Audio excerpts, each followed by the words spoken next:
Second win para kay Coach L.A. Tenorio at mga half foreigner ng Thailand. Hindi kinaya ang mga batang Gilas. Matapos ang slow start noong unang game ay bumawi ang ating mga bata at mukhang nasyak dito ang Thailand dahil in all areas ay nanguna ang mga Pinoy. Iba ngayon ang diskarte. Coach L.A. started with the twin big na sina Carino at Antolin na anticipated na pangtapat sa mga bigs ng Thailand. Pero hindi rin sila umubra dahil palpalang inabot at nasira ang diskarte ng mga Thai. So sila man talayo ng coaching staff. Grabe, hindi maibaba ang bola na nauuwi sa steal at syempre puntos para sa atin. Wala nang maisagot ang Thailand at umawit pa ang kalamangan niyan sa 31-0. And so after the first quarter, grabe 30 puntos agad ang lamang ng batang Gilas sa score na 31-1. Samantala spotted itong si Coach Tim Cone na nanonood at nakasuporta para sa kanyang player na si L.A. Tenorio. Pagdating ng second quarter ay nabuhayan ng bahagya itong koponan ng Thailand matapos ang ilang mga tres sa kabila ng dominasyon ng ating batang Gilas.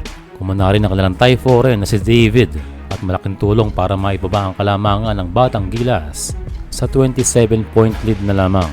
Kaya after 2 quarters, yes lamang pa rin ang batang G sa score ng 47-20. Entering the second half ay nakapagsabayan itong Thailand. Ito na ang kanilang 4th 3-point shot ng laro na nagbibigay pag-asa sa mga Thai para makahabol. Nangwersa na rin ang kanilang half Thai, half Italian na si Ravazzini. And again, the 5th 3-point shot of the game ay galing lamang sa isang player. And again, para dito sa batang Gilas, ang maganda sa game na ito ay playing sila as a team. At yan din ang sabi ni Jamie Malonzo na nakasuporta sa mga future Gilas. Para kay Coach L.A. ay kitang sinamantala ni Coach na makapag-experiment ng kombinasyon. And ito naman ang isang buzzer beater shot para kay Restificar and 1 para tapusin ang third quarter. Sa fourth quarter ay siguradong panalo na ito para sa Gilas. Na-fall sa 3-point shot ang Thai German pero hindi lahat pumasok. For this game ay nangibabaw ang mga batang bigs. Ito ay pinangunahan nila Prince Carino at Carl De Los Reyes. Isa itong si Carino sa future ng ating Gilas. Samantalang si De Los Reyes is very promising player. Ngayon ay nasa 6'4" at kaunting laki pa ay maraming pahihirapan ng batang ito. Kaya itong si Coach L.A. ay hands-on para sa batang big man.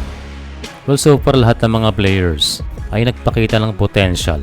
Natapos ang game sa score na 87-42. Isang 45-point win para kay Coach L.A. Tenorio at sa mga batang Gilas.